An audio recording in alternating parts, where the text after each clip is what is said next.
right, so this is the Venture Capital Podcast. If you want to subscribe or see us on other channels, Instagram, TikTok, whatever, go to venturecapital.fm, www.venturecapital.fm, and you can see us on the internets.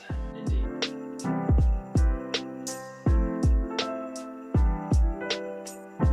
What is your favorite VC meme? Do you have a favorite VC meme? Favorite VC meme? Maybe favorite VC account, meme account. Oh, I mean, that's easy. So praying for exits. Okay. Great. Instagram. If you love VC and you're not already a subscriber, you should subscribe. His stuff is really on point. Something you've talked about is that there's a lot of inside jokes that you think the regular population doesn't get. Like, what are we missing? I don't know. It's just things like, trying to think of like a good example of one of his things recently. His or her, you don't know the gender. That's true. Oh, it is a guy that it was on. I'm pretty sure it's a guy based on like, his talking about the different types of cologne he likes and stuff like that. Okay, I don't follow him that closely. Maybe I should. I could be wrong. Could be a woman. Okay. Could be. I think they were on parenting. This Week's in Startups once with Jason Buchanan. Yeah, with a voice. Did they use the? I don't know. I think they did. It wasn't his real voice. I don't know. They're just like things like partner dynamics or the people may not fully get, okay, right? That the select few get. That the select few get, yeah. How are partner dynamics with a VC fund different than partner dynamics with a startup? Well, so if you think about a venture fund, the way a venture fund is structured, you have, like a typical fund will have like somewhere between 3 and 5 partners, and each of those partners is kind of responsible for driving like their portion of the overall returns. And depending on how the fund is structured, there could be different incentives or alignment. Like some funds, like all the partners are equal, but in most funds, they're not all equal. And so like, you could have like a junior partner that just scored, that investment in Uber that's now worth like, 10x the fund, and they're not getting the compensation that they feel like they deserve. And the older guy or woman that's like been there forever, but then didn't source anything good is getting all the profits, and like they're pissed. And sort of like all these like dynamics that happen. I think it can probably happen to a similar extent within a startup if you have like 2 founders and like one's not really pulling their weight and the other one's doing all the work, right? But I think one of the big differences is that startups by their very nature are designed to be like kind of transitory, right? It's either like, yeah, you succeed and then you convert from like startup into company, or you fail. Whereas a venture fund, it's like you're going to make a bunch of bets, and then you're going to watch those bets play out for another like 10 to 15 years. Okay. Right? And so the longevity of these relationships and then like the outcomes of performance, and they just take a lot of time, and like, so it just creates slightly different dynamics. Yeah. What's wrong? Oh, nothing. I want to comment, but I'm not deep enough into your world. Comment. I think, the economic structure is usually very different. I'd assume. And that's where I think a lot of the issues, when we follow the money, that's where the issues come in. With venture capitalists? Mm-hmm. Perhaps. Versus founders? Yeah. At the end of the day, it's going to be somewhat similar, right? So you've got your salary that you're getting paid on a daily basis. Mm-hmm. That would be the same whether you're in a startup or you're in a venture fund. And then you have if you're in a venture fund, your carry, which is like your commission on your investments effectively, right? Mm-hmm. And if you're an entrepreneur, it's your equity in the company. Okay. So, I think there's probably a little more similarities than differences there. But do partners stay in their lanes as much as founders do? What do you mean stay in your lanes? Try to like micromanage other parts of the fund. It really depends on the fund. I know some funds where it's like the partner, like they're like, okay, I am a partner in this fund. It's a $300 million fund. There's 3 of us. I got to deploy $100 million over a 5-year investment period. So that's $20 million. Including reserves, that means I need to place like $10 million. So if I do like Series A, Series B deals, that's 1 deal a year for 5 years. Okay. And they will do their 1 deal, and then they will literally be on the beach the rest of the year, right?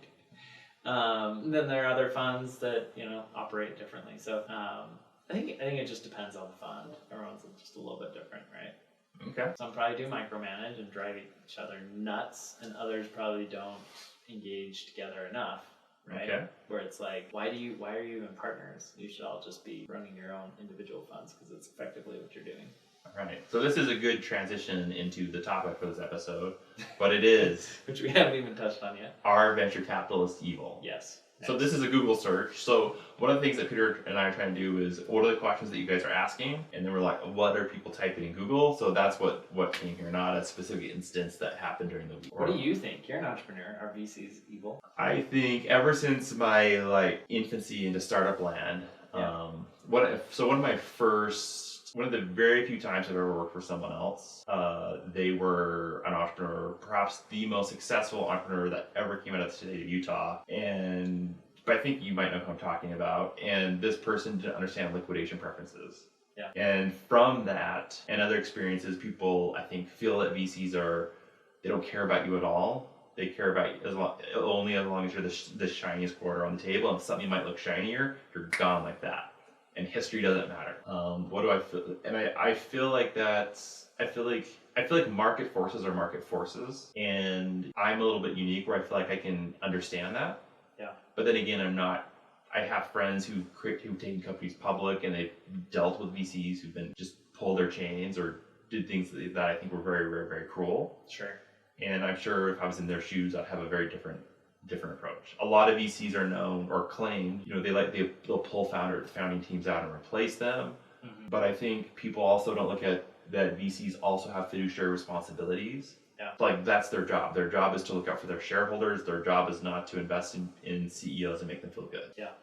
And that unfortunately a lot of founders, there's very few people like Josh James. So I used to have a desk right next to Josh James. Yep. There's very few people like Josh James that can take it, who can come from concept to early stage startup to, every time a startup goes through 0 to 1 million, and then if it goes from 1 to 10 million, and then say 10 million to 100 million, the company literally has to reinvent itself each time. Yep. And if there's not the right management team there at the right spot, it's going to fail. Yep. And if it fails, then the VCs lose everything. And I think most founders are not self-aware enough. Yep. Or willing to step aside and say, you recognize that you are no longer the parent capable of leading your child to the next step. Yep. And you have to hand your child off. And I think for most founders, they can't do that. It's really hard. But I think they should do that.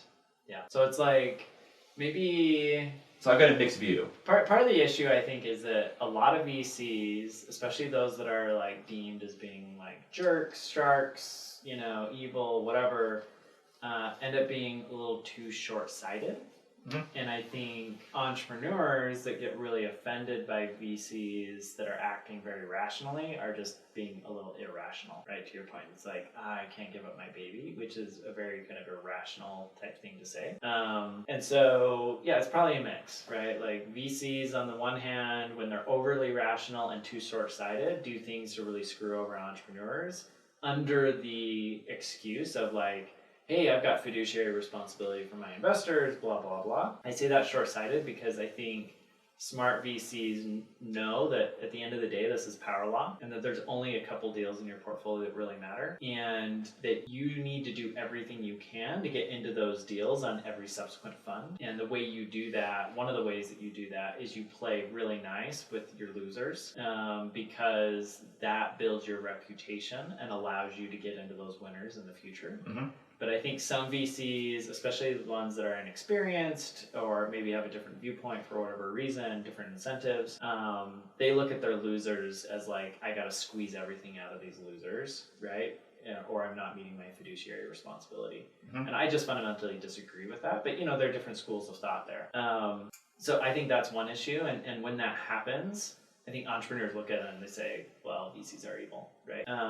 But the flip side is, I know a lot of really great VCs that they spend a lot of time supporting, their losers in their portfolio and trying to help them and get them to some sort of a liquidity event and so on and so forth, and do management carve-outs and other things to protect the founders from getting hit by liquidation preferences. So, I see that also happening, and I don't think very many entrepreneurs are standing up and saying, hey, that VC did me right either, right? Mm-hmm. But it's really easy to jump on the VCs when they do something wrong.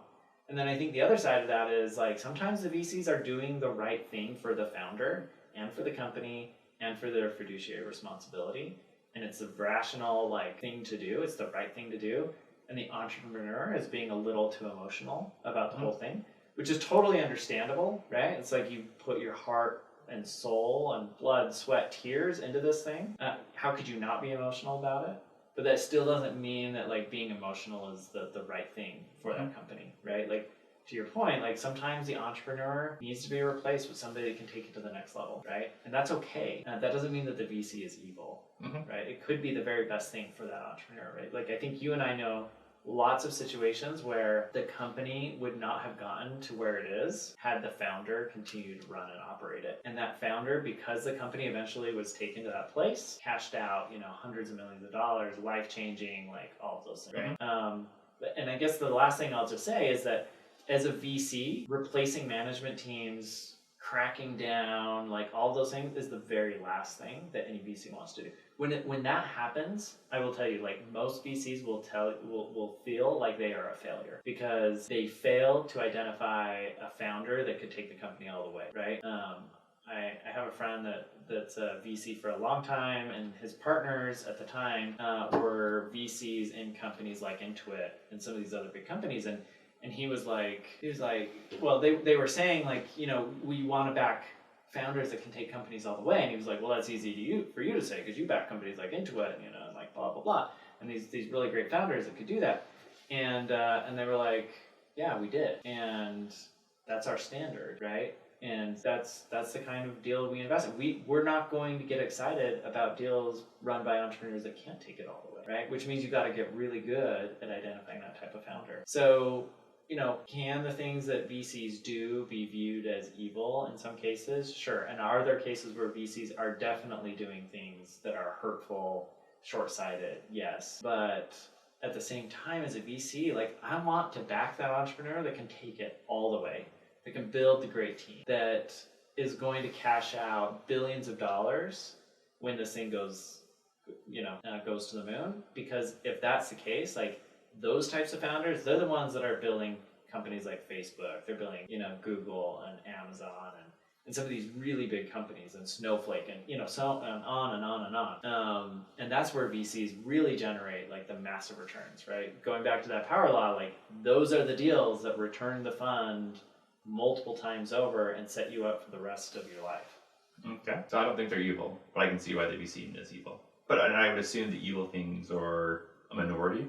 Would you agree with that or disagree? That the evil things are a minority? I think so. My guess. I think there's also an element of like, it's all a negotiation, right? And sometimes it can be viewed as like zero sum. Your smile got too big there. Do you like the VC negotiations? Not really. I mean, you're not on the negotiation side as much. Not as much. You're selecting more of the deals. Yeah. Than negotiating the terms. Yeah, but I will say that if I don't like the terms, because I think the VC is being too aggressive, I either won't participate or I will kind of make my opinion clear. Like, I prefer very clean cap tables and term sheets. I prefer entrepreneurs that have good equity positions within the companies. Yeah, I mean, I fully support like management carve-outs, when things go sideways and the company gets acquired for less than we had all hoped, right? Because I think it's important as a VC to play the long game. Like I didn't do VC so that I could like work in VC for a couple of years and then go spin out and do something else. We just raised this fund. It's a 10-year fund, right? I hope to raise another one in a couple of years. It's going to be another 10-year fund and then another 10-year fund. How many VCs actually are doing deals to spin out? Isn't it more of they jump in, they either don't make partner track or they can't raise another fund, then they bounce? Yeah, basically. Because isn't VC kind of like the holy grail to be in? I don't know if I'd say that. I think it's got some real downsides that people don't talk about. But like what? Like if your fund doesn't perform well, what do? Go get a job. You jump out. You get a job, right? You're on a board. But like, who wants to hire you, right? Like, what do you know how to do? If you've been a VC, because it takes like, let's say it takes 10 years to really prove out if you're a good VC or not, right? Well, in those 10 years, what skills have you developed that are worth anything to anybody other than being a VC? So what do VCs do in that scenario? Not much. Strategy? I don't know. Can you name any VCs that have failed that are like doing something interesting today? You start a syndicate? Maybe. But who really wants to invest with them? I mean, it's just really hard. Like, I think most of them kind of retire because there's nothing else for them to do. Okay. And they've been probably paid really well, and so it's also hard to swallow, like getting paid less somewhere else. So yeah, I think a lot of VCs just kind of, they hang it up or they... Most of the VCs I know are still in the game. Yeah, because it takes 10 years. Right? And realistically, it takes like 15 years before you're fully kicked out. So that means that like, and that's from like essentially being a partner. So if you don't make partner, let's say you're a young partner at 30, which is young, right?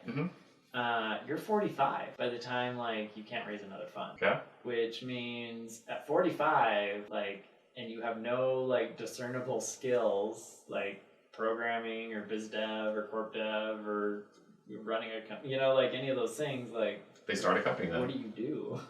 I know a few that have gone on and done corp dev. So Okay. they help like acquire businesses. I know a bunch that do like consulting. But yeah, I think it's tough. Aren't consultants just another? Isn't Some try to like hunt around for deals and do SPVs and other weird things, and it never like fully pans out. If someone says they're a consultant or entrepreneur, doesn't that really mean they're just unemployed? Your friends who are consultants are the true consultants, former VCs. Probably not. Okay. Sorry, that was maybe a little too dark. Yeah, I mean, I don't know. They still have their networks, right? Yeah, I mean they should have an amazing network. Should. I don't know. It's just the risk, right? Maybe they go into politics. Fail in VC, go to politics. Do you see that transition? I don't know if I'd say like failed at VC, but maybe like dabbled in VC and then got into politics. Okay. Which maybe that means they did fail. I don't know. Maybe. We've got two people running for senator, right, in different states that were both former VCs. Okay. So, I haven't been following the races that closely. one was at Teal, the other was at Rise of the Rest. I mean, I don't know what honestly, I don't know what their track record was like. I'll Okay. opine on it. Okay. Got it. So VCs, we've decided, are not evil, although many founders will still disagree. That's fine. All right. It's like Josh James once said at one of our conferences. He was like, Was he on Adderall? sorry, not Josh James. Josh Coates. Josh Coates? Okay. Josh Coates was like, I was going to say, was this the Josh James, the Adderall version or the non-Adderall version? I'm not going to opine on that. But Josh Coates was like, VCs, like they're all snakes, but you just got to get comfortable with the snake. Know that they're a snake. And I don't know that he's necessarily wrong, right? It's just VCs, to your earlier point, have a fiduciary responsibility to generate returns for their investors, and they try to do the best they can. Mm-hmm. And hopefully, when you work with a VC, make sure you're working with one that has a long-term perspective on building their brand and supporting companies, and not one that's looking to, squeeze every last penny out of every single one of their investments that they possibly can. Okay, got it. Well, let's wrap this podcast up here. All right. Decided VCs are not evil. Go to venturecapital.fm if you want to follow us more, and all of our links are there. So we will see you again on the next episode. Thanks, guys. Till next time.